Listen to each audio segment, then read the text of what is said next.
Okay. Uh, Welcome everybody who's joined. Really a great pleasure to have you here today for the exciting panel that we're going to put on. We have a really fantastic group of speakers, and I think they will find that what they have to say is going to be very interesting. I'm John Bradford, Vice President for Global Initiatives at Colorado School of Mines. And of course, this webinar is a lead up to GEOMIN Symposium, which will be held in Jeddah on October 12th to 14th. The tagline for that event is redefining mineral exploration, potential, and impact, but it's really about innovation in mineral exploration. And that's what we're here to talk about today. Um, Innovation that's happening in Saudi Arabia and innovation that's happening throughout the super region that's defined or encompasses Central Asia, the Middle East, and Africa. So I'm in Kazakhstan today. Khalid, who you'll meet in a moment, is in Jeddah. And David, who you'll meet, also is in South Africa. So we're truly spanning the entire super region. So let's go ahead and get to it. Uh, our first speaker is Khalid Hawass. He's the director of Geological Service of the Geological Services Center of the Saudi Geological Survey. And Khalid, please give us a quick introduction to the role that you're playing today, and let us hear your opening comments. The floor is yours. Uh, Yeah. Hi, John. How are you doing? Thank you for introducing me, and thank you for the team and for SEG for conducting or having this webinar. In fact, I should not miss giving a big thank you to the Ministry of Industrial Minerals, Saudi Arabia, SGS as well, Saudi Geological Survey, and SEG for this work and the dedicated team working behind the scenes and beyond to make the GEOMIN really a pivotal landmark and hub for geoscience and innovation in mineral exploration in the region. Uh, Before I start, really, let me introduce myself. I'm an exploration geophysicist. I've been working in the hydrocarbon or the oil business for many years, about 30 years. I just shift gears to mineral exploration, and I'm heading now the Center of Integration and Modeling, what they call it, the GISR or the bridge, where geoscience, where geophysics bridge to geology. So let me start off first of all with the motive and drive. Why we're here? What's the purpose of GeoMin? And I think GeoMin comes in as after we look at FMF, the Future Mineral Forum, and this GeoMin really is the what we call twin event. It aligns perfectly with the outcome of the FMF and really resonates into Saudi Arabia's Vision 2030. As you all know, mining is and has been always a promising industry with extensive subsurface treasure of untapped mineral deposits. Of course, the advancement and technologies and the onset of industrial revolution IR4 really challenged the sustainability and the supply chain and the increase in demand of minerals. So, mineral exploration and mining really is not, doesn't start or hasn't started today. It's really, it was launched a long time ago in the late 30s with really limited investment and technologies and innovation. But today, as a collective knowledge and funding from the government of Saudi Arabia, uh, it seems that the government aims to really, in the coming years, to enhance economic resilience and drive technological advancements and foster strategic partnerships that leverage its vast mineral wealth. It's the vast mineral wealth, really. And this strategic motion still applies to all the super region that includes MENA and Asia. So having said that, hence the question comes from the FMF, is the challenging question really to put forward upfront, is how innovation technologies, exploration strategy and practices, and collaborative studies would be able to accelerate the exploration cycle and expedite the turnaround projects and raise the return on investment, ROI, value. That's the big question. That's we try to answer. That's why GEOMIN really comes in a timely response to address these challenges and turn them into opportunities. So GEOMIN really stands as a dynamic platform for promoting geoscientific approaches and cutting-edge innovation and technologies and calibration as well to an exchange of forward-thinking ideas. Why is that? To have the balance and between innovations or as technology and science and investment and managing. So, for example, if you put a manager into to decide what to do, what kind of methods and of geophysical methods to apply or to use. So it's really hard for him to decide because of the value. So whether you go, it's like a gambling really. You put innovation, technologies, and what's in return, or you just you do enough studies for the basin understanding more into the source, the exploration in general, the exploration system that comes from the source, trapping of minerals, and nowadays, as you all know, we are entering this new era into cover rock, into platform, the shelf margin, and that's another challenge for exploration. But all of that comes where we can go and what to invest in and how to decide. So really our probably my colleagues will touch base. I'll put just like high level comments in there. So what's the innovative geophysical solution for mineral exploration, and how you understand the deep low grade like ores and cover rock as I mentioned, and what's the best practice and workflows to adapt, and understanding the strength and limitations of geophysical methods, and the power of integration, as we mentioned before, how to integrate the data of geological, geochemist, and geophysics, and the efficiency. Efficiency is where you have to optimize and get the best out of your survey and acquisition with a minimum cost. And that's also a robust algorithm implementing artificial intelligence, for example, and others with this big data.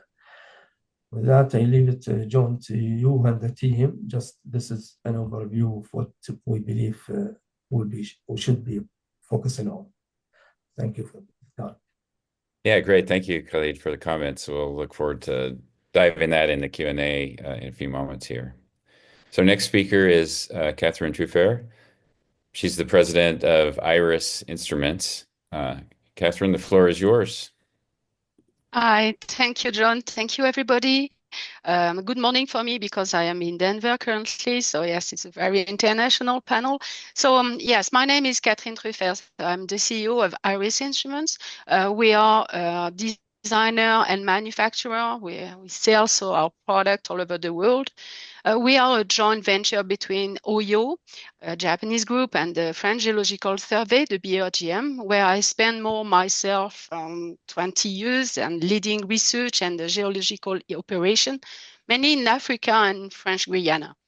The world is facing a paradox, so it's very important to put that on the table. Demand for strategic and critical raw material is surging, driven by the energy transition, electrification, and digital transformation.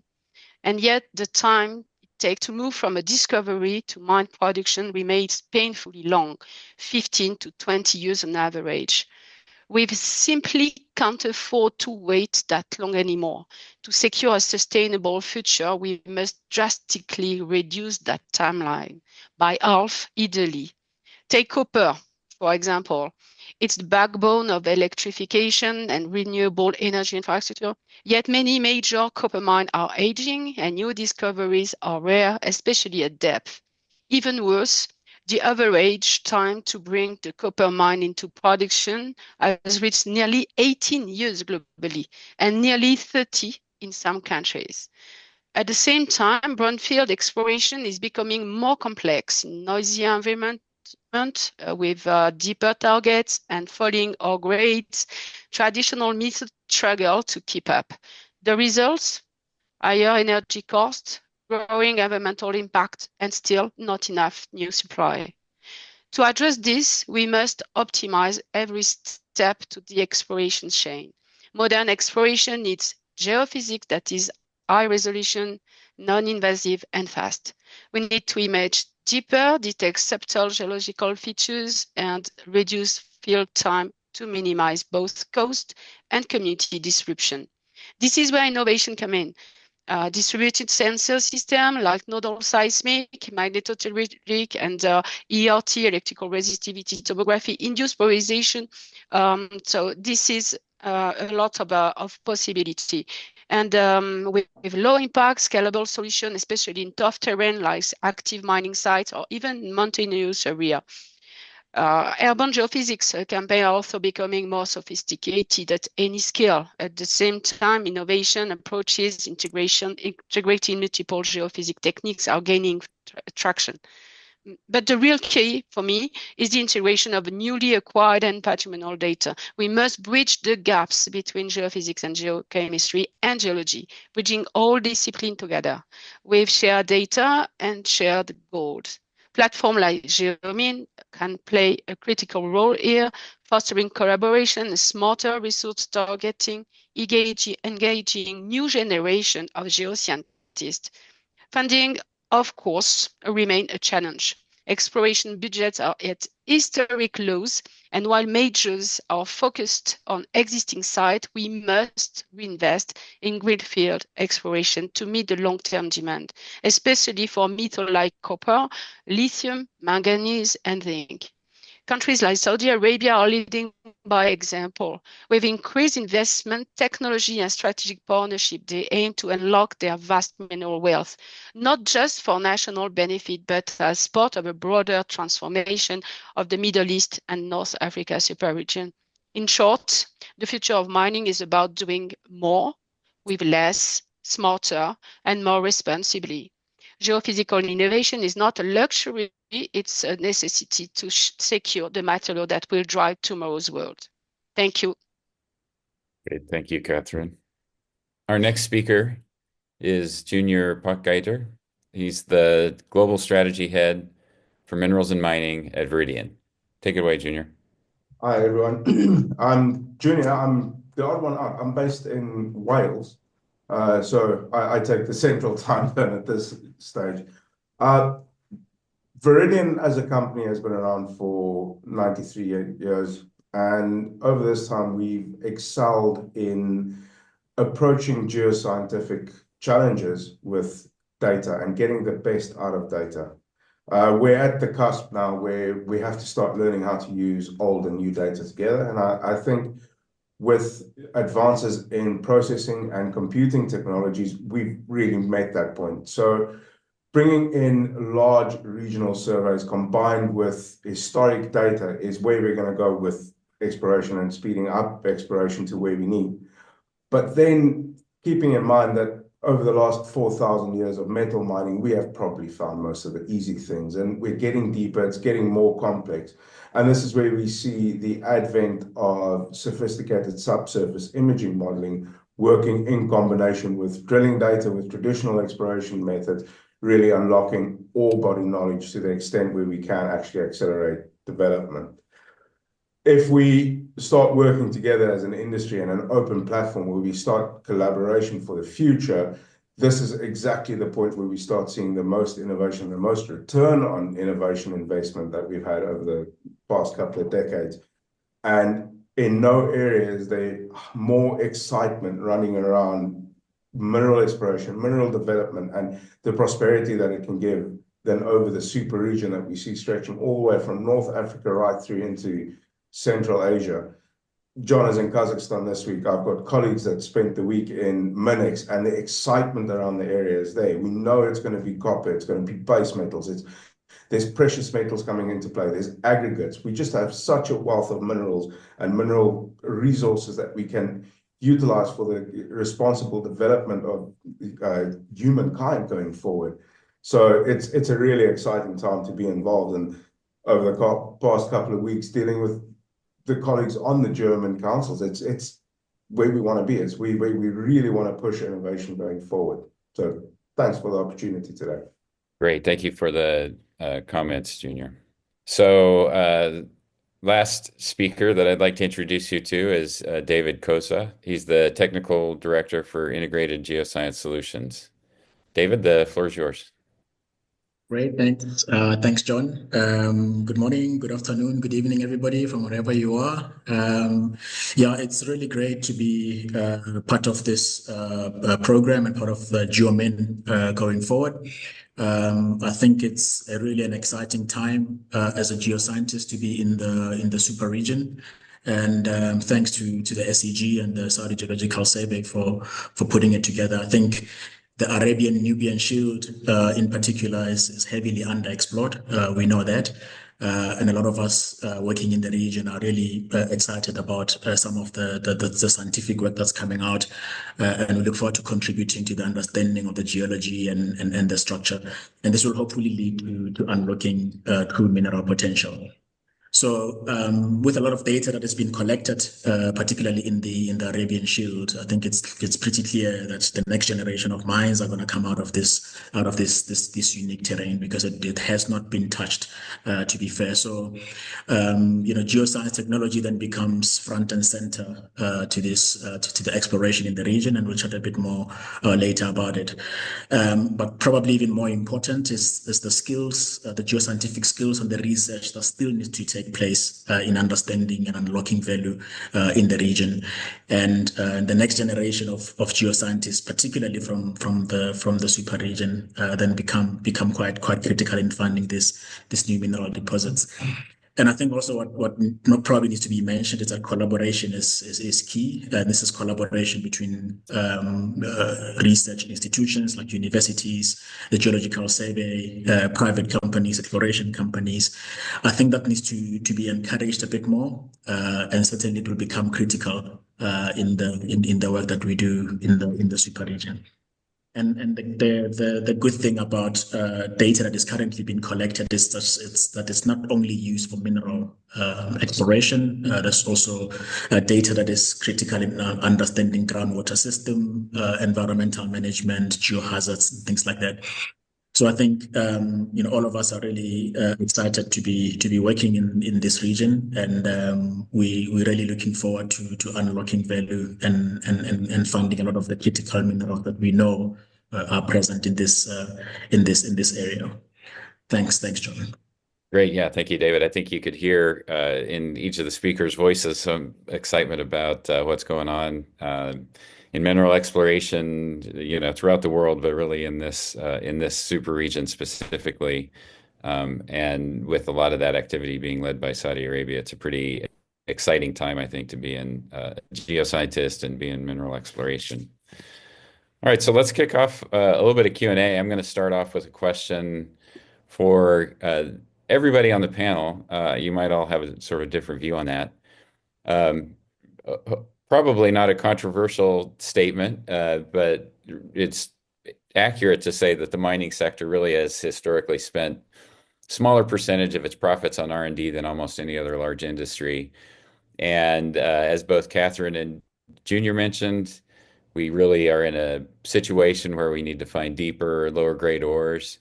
They're more expensive to produce, and the need for innovation is really greater than ever. From your perspective, and maybe we'll start with you, Khalid, what are the most critical exploration R&D investments that industry can make to really see true advances? Well, as my colleagues mentioned, it's getting more difficult nowadays to explore really. So the balance between investors, as I mentioned before, and the owner or the scientist or technologist and management. So what I mean by just like governments and what's not. So like SGS is managing some of the resources and studies, but we need also the investors and we need also the technologists to put some money and for research and development and to go and try to find or provide innovative ideas, not necessarily to acquire new data, but to look into the same data, probably the legacy data, and find a way how to, just like what you mentioned, AI. But nowadays, like if you are talking about the Arabian Shield, it's really very prolific. It's a huge and it's still untapped. A lot of minerals untapped over there, and we are still exploring and providing some information. And the RGB, which is the greatest initiative in SGS and probably in Saudi Arabia, and it won the 3 times or 4 times as the best initiative in Saudi Arabia. They are acquiring, as you know, and probably my colleagues know, they are acquiring most of their data, geophysical data from magnetic and radiometry, and probably they're going to go with electromagnetic and for more specific areas and for delineation and what's not. And they provide it for free. They have the NGD National Geodata Library within SGS, and you can find all these data for free. You can dig and try to do some research in there and experiment. And that's what we meant. It's not only the government has to spend the money, also companies like investors in companies, technological companies. And now, as we go to the cover rock, the shelf margin, it's even more challenging because you're looking for minerals in the deeper reservoir or traps, and even the data you can acquire data that's really difficult to interpret or really for resolution and other things, So yeah, probably that's one of the things. It's a challenging. Yeah. David, I'll pose the question to you slightly differently. If you were to if you had a big pile of money, you were going to invest it in some geoscience exploration, what would you put your money in? If I had unlimited resources, I would do everything, but I don't think it's possible. But I think a lot of the investment, particularly in the super region, needs to go into knowledge improvement and skills, in especially the younger generation skills. We've seen quite a lot of problems globally in terms of geoscientists being replaced and geoscience departments closing. And nobody's going to find the mines if you don't invest in those skills. So I think it's important to start there first, and then probably even more critical would be knowledge sharing and development of newer generation sensors. I don't necessarily think we need to reinvent the wheel when it comes to technology. I think a lot of the technology that we have currently works. We just need to make things a little bit more, probably a bit more precise in terms of sensor technology. And a lot of the work that is happening on the research space is along that, essentially improving sensitivity in terms of detecting these deeper type deposits that we are after. So that's I think that's probably where most of the research and the investment needs to go. Yeah, that's great, David. Thank you for that. And it's a nice segue to you, Catherine. So as a company that develops sensing instruments, maybe you have something that you could add to that. Yes, as I said so in the introduction, so for me, really, so the distributed system are very important. When I say distributed, it's without any big cable, and it's more and more so revolution. So for the seismic for sure, and also for ERT, electrical resistivity tomography, induced polarization is very important also as data in the mining, and specifically so for copper, cobalt, and so on. But for me, really, I share so the point with David. It's very important to okay, the technology are here. Okay, we can improve them. We can put R&D and innovation just to have more resolution and smarter ways, so just to acquire data. But basically, what is very important is to mix all the data, so to have a platform and probably artificial intelligence. I'm pretty sure about that, in order to deal with this enormous, giant, data, so volume of data, but also the skills. And we have to put an effort definitely on the transmission. So to the young generation, we have to engage them on the field and not only in the classroom. It's very important that the industry, the players, can take them and again, so it could be as a manufacturer, so but it could be also on the field taking data, could be for the interpretation as well, and everything. So now with all the informatics, so machine learning or artificial intelligence, so there is many places where this new generation can just improve and gain his skills, and even more than us today. So it's very important. So again, yes, the technology, it's important, but for me, it's not the key issue.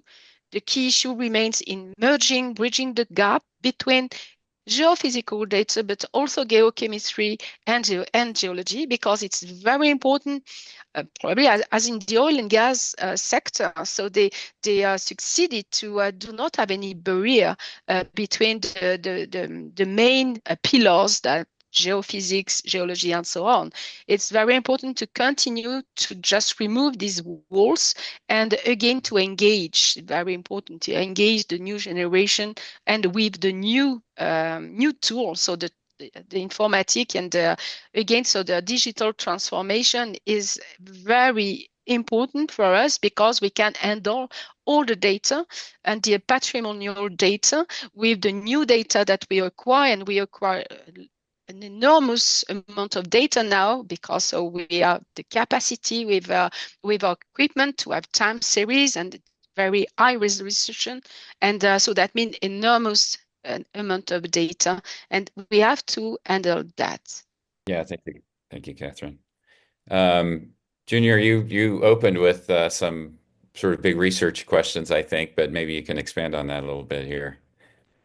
Yeah, I think one of the things that we are going to be seeing in the region is the region comes with unique challenges. That's surface, subsurface access, but also then legacy of data.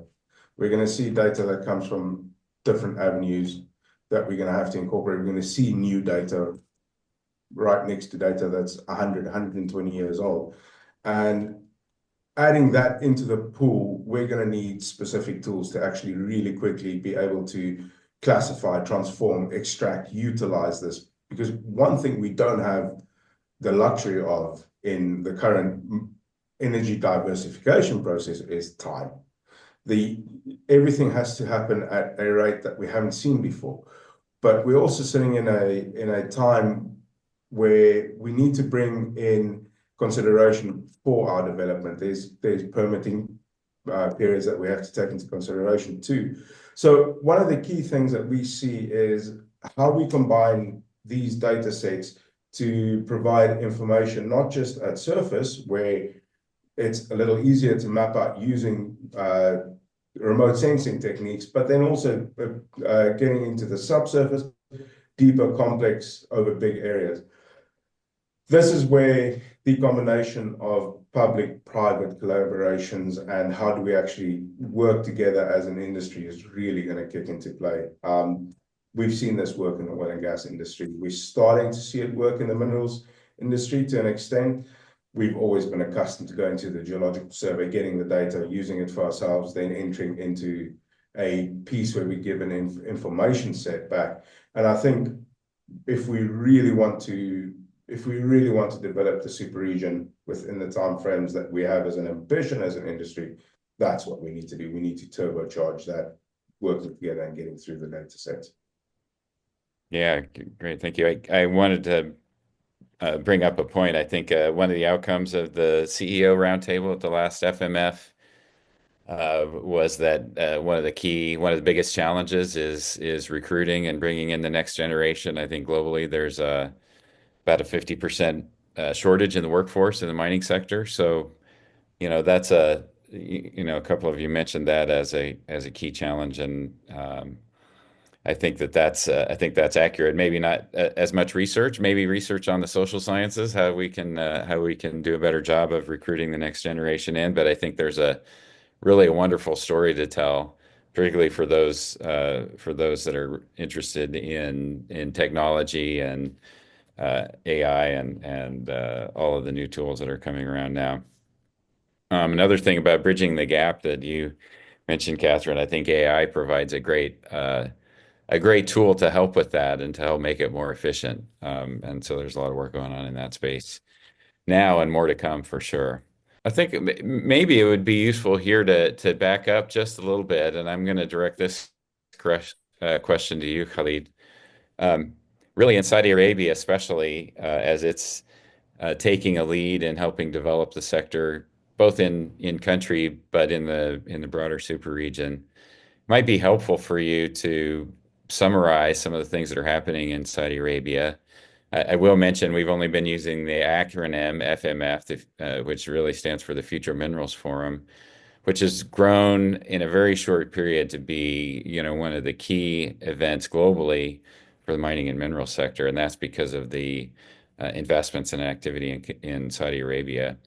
Could you talk a little bit more about the investments that Saudi Arabia is making, what it's like to be working now in that environment, and maybe talk a little bit more about some of the exploration activities that are ongoing and the opportunities that's providing?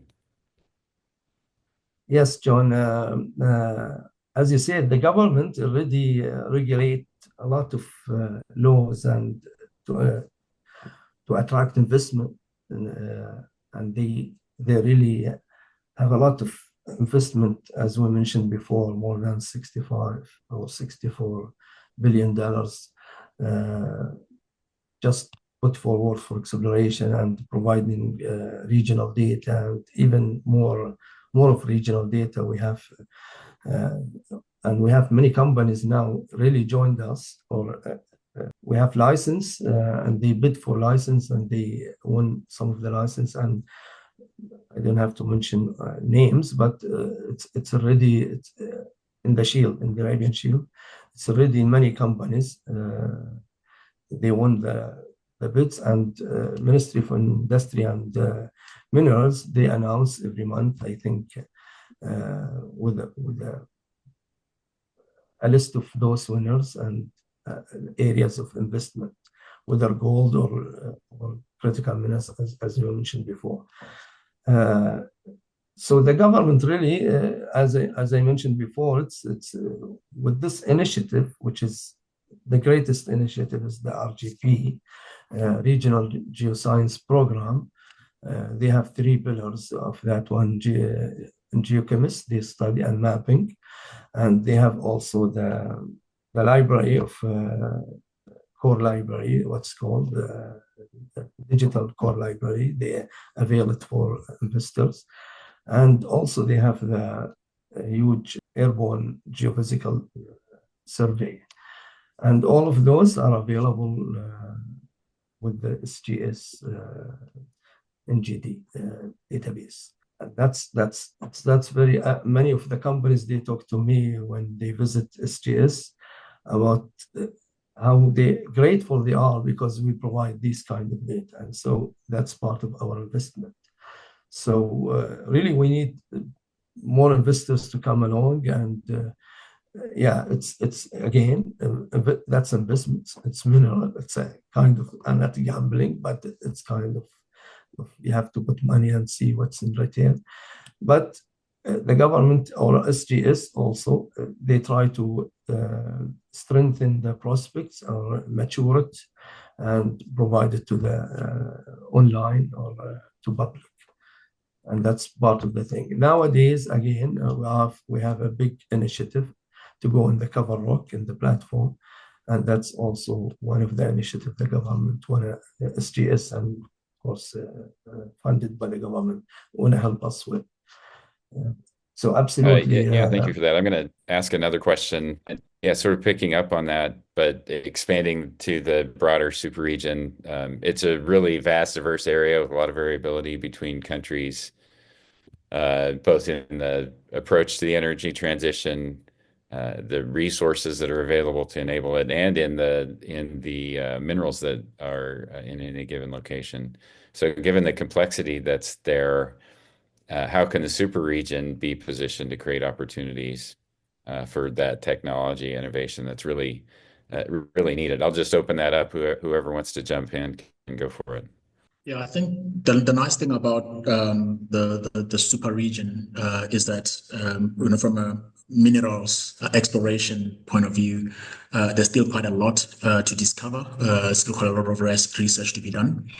So this sort of opens it up a lot to collaboration and knowledge sharing. Luckily, geology doesn't follow political boundaries. So, if I'm looking at an Arabian shield in Saudi Arabia and I go across the Red Sea, the same sort of rocks are there. So it's important from an unlocking value point of view to look at collaboration, and not only amongst private companies, but also state entities like the geological surveys.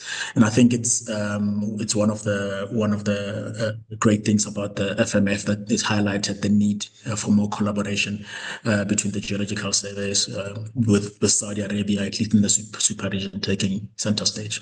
So I think collaboration is quite key. I would agree with that point. Khalid, you've got your hand up. Yeah, just I want to just to mention that I'm right now in Australia, in fact, Adelaide. It's already 10:15, but this part of our collaboration, we are visiting other geological surveys. We are visit here Southern Geological Survey, the Southern Australia Geological Survey, and Dave was with us in South Africa before. And that's the idea, is to understand the basin, to understand the deposits and the similarity and analogs between these super region, and understand how to develop and best practice. And that's part of our work. And cross knowledge, and as we mentioned before, and collaboration and cross knowledge, we can have consultants coming from Australia, from Canada, from South Africa as well. Yeah, thank you. Yeah, collaboration keeps coming up, but of course, I think that's critical, and probably no one can solve all the problems by themselves. So working together is key. Junior, I'm going to give you the last word on this question, and then we'll take some from the audience.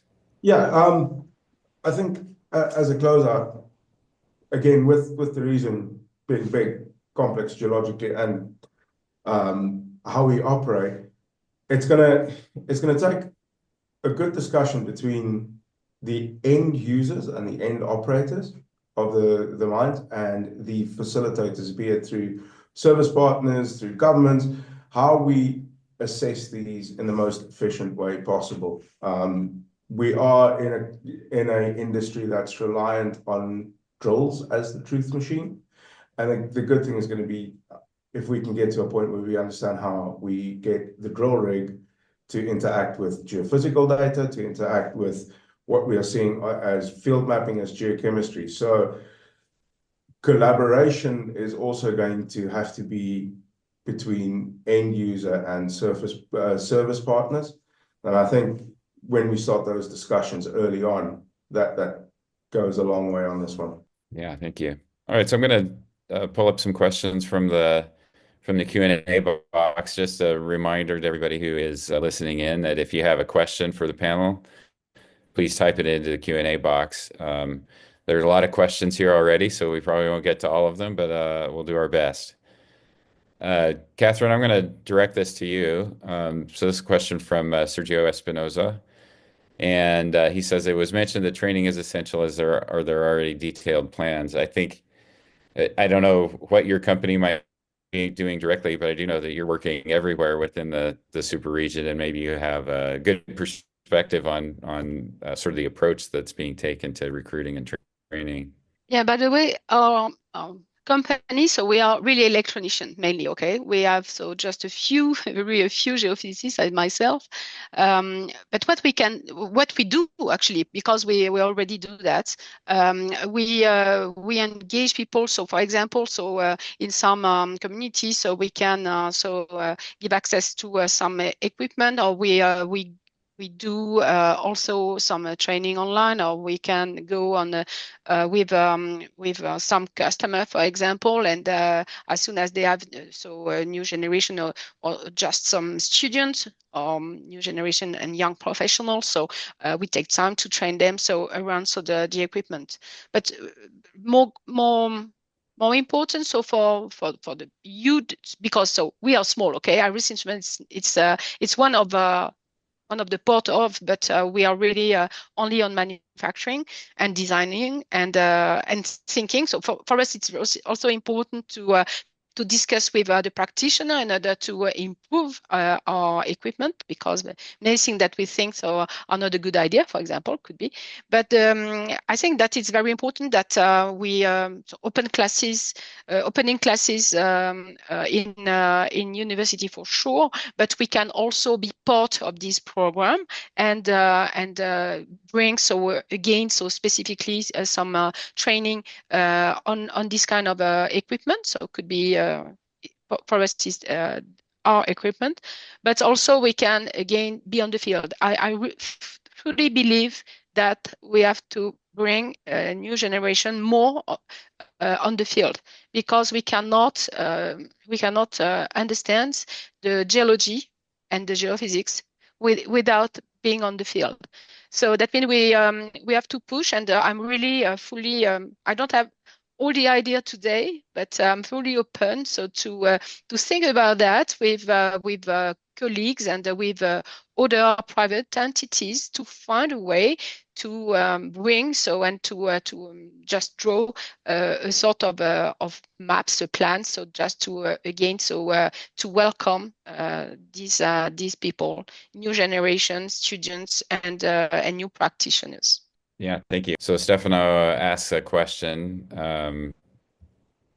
Which innovative exploration strategies are best suited to unlock mineral potential in underexplored regions with complex geology? So that was discussed earlier. Maybe both Junior and David mentioned that sort of greenfield exploration. What are the key technologies that need to be deployed there? Yeah, certainly. I think in underexplored regions, if one sort of adopts the mineral systems approach, you gotta start, from understanding geology pretty much from surface all the way down, to the crust mantle boundary, the entire lithosphere. What are the deep structures controlling the mineral systems you're after? And then technologies like magnetotellurics become quite useful. And it's understanding that bigger picture first, that you can sort of hone in on specific areas of exploration, is the scale reduction type approach. MT seismics, remote sensing is, if the geology is exposed, become quite key. And what the Saudi Geological Survey is doing in many respects is trying to unlock the potential and reduce the scale and point the minerals explorers in the right direction. Regional type studies, airborne magnetics, radiometrics, regional soil geochem, all of those are quite useful in terms of reducing the scale of exploration and pointing explorers to the right place. Yeah, Junior, you have anything to add to that one? Yeah, I agree with David. We really need to take the systems approach to this and take it in first principles, break down to what's the strongest controlling factors in each of the deposits that we're looking at. What this will mean is we have to start from a point where we have a geological concept and conceptual model in place and design all our surveys and our data acquisition around that. Best fit and best suited practices is going to be the only tool that's really going to accelerate. It's not going to be a one size fits all going forward on this. Yeah, thank you. Khalid, I've got a question for you, I believe. This is a question from Sue Webb. Hello, Sue, how are you? We have seen some of the exciting high resolution aeromagnetic data. I'm guessing she means some of that from Saudi Arabia. That has really helped define structures. Can you comment on any surprises that you've seen, and if there are any, is there enough previous drilling to interpret the new data? Well, before I dwell into that, I just second what Dave and Junior just mentioned about the integration of data and understanding the geology, and that's the key, really, to start with a point, MT and other seismic and what's not. That's very crucial.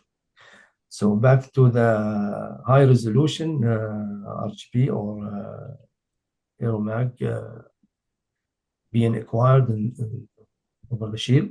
We don't have any surprises yet. It's only some of the areas more difficult than others because it's the elevation, but still under control. I think things seem to be okay so far, as far as I know. Maybe Dave, as a consultant, can elaborate if he has.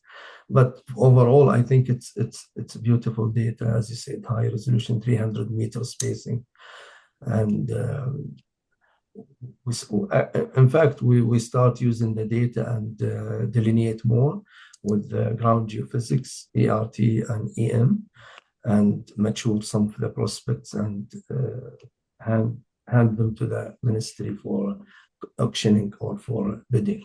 Yeah, I can maybe just add on that, John, to say that one of the critical inputs of this high resolution data that the SGS has been collecting is we've basically been using it quite a lot in terms of understanding the many different subterranes of the Arabian Shield.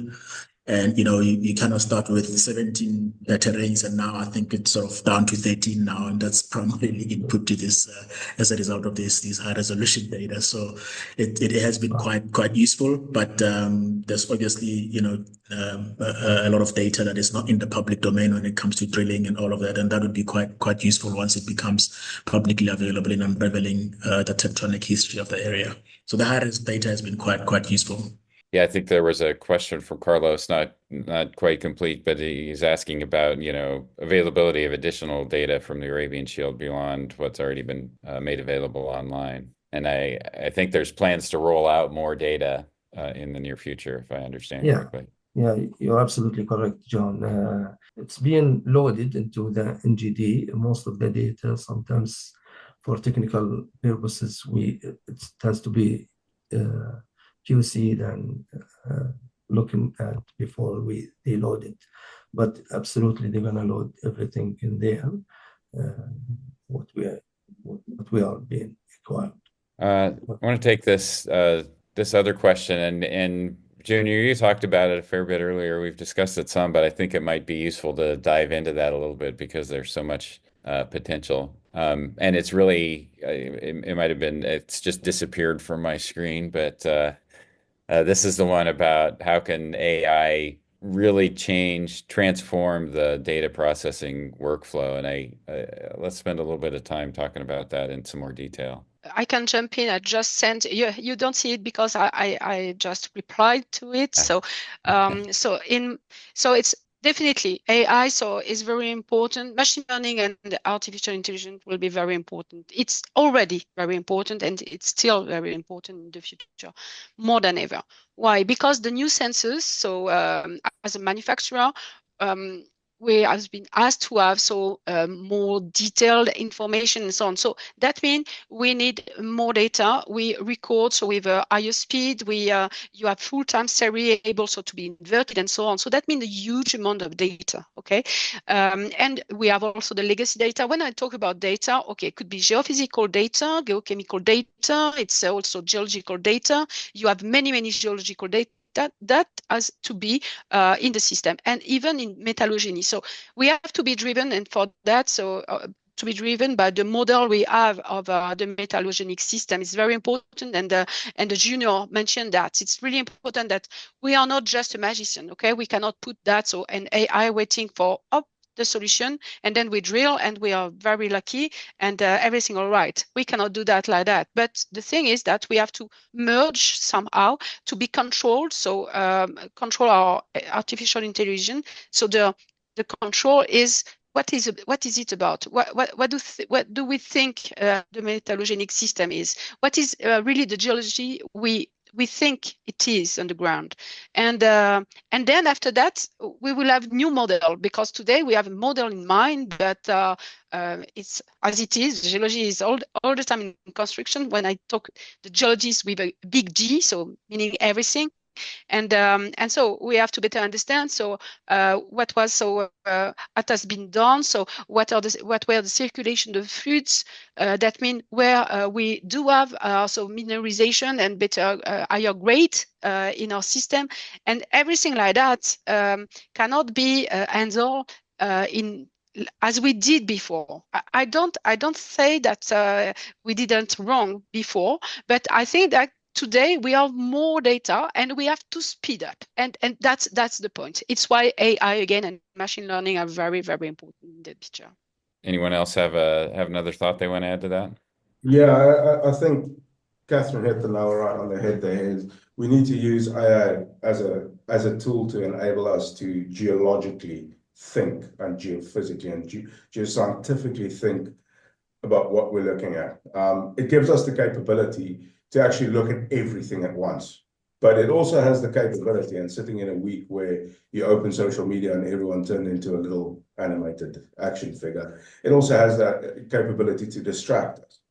So what we need to do for the use of AI, we need to put AI in the hands of the right users in the end. And that feeds back to training. Our training regimes might change a little bit going forward, where we're actually preparing a workforce of the future, not necessarily to be always in the field, but really good with data, really strong on AI, but still have that grounding of geological thinking and problem solving in them.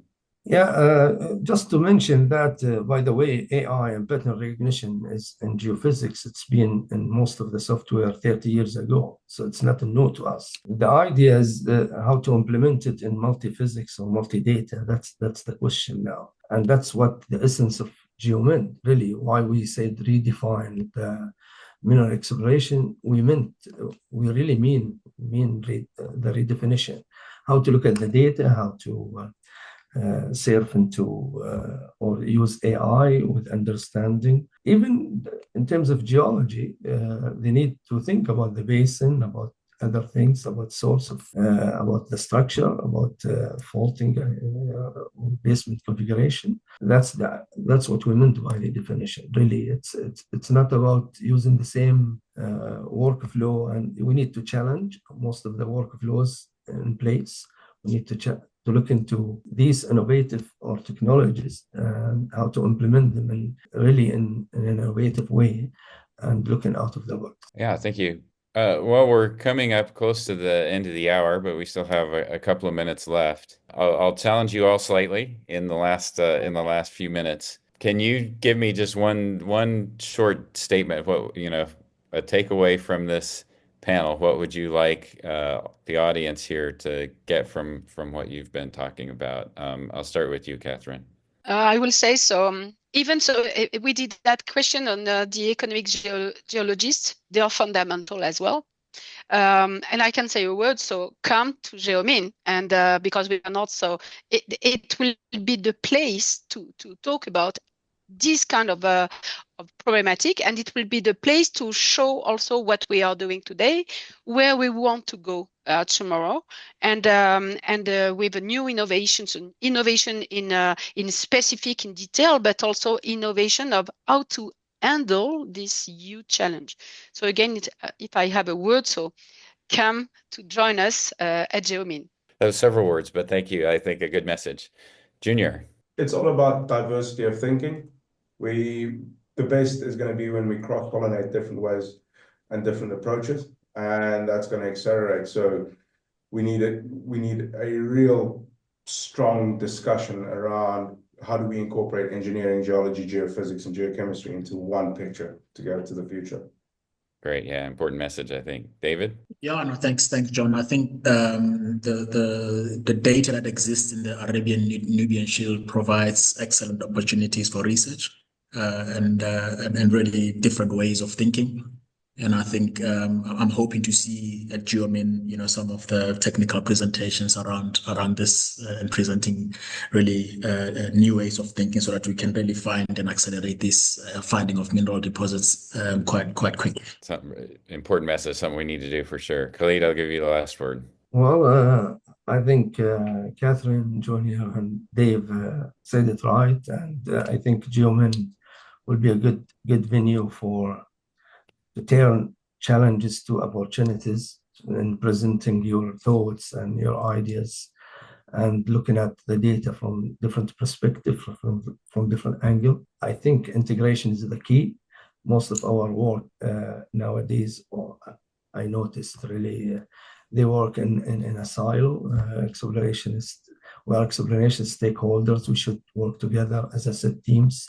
We develop models, and from a conceptual to a successful well in a model, and that can be done by, as I mentioned, creating asset teams and working together from geophysics and geology and geochemists. Thank you, Dave. Thank you, John. Yeah, great. Thank you. Really a fantastic discussion. It was fun to listen to what all of you had to say. Again, I want to welcome everyone that's on the webinar today to join us in Jeddah for GEOMIN in October from the 12th to 14th. We will look forward to seeing you there and really diving into some of these topics in great detail. All right, have a great day wherever you are.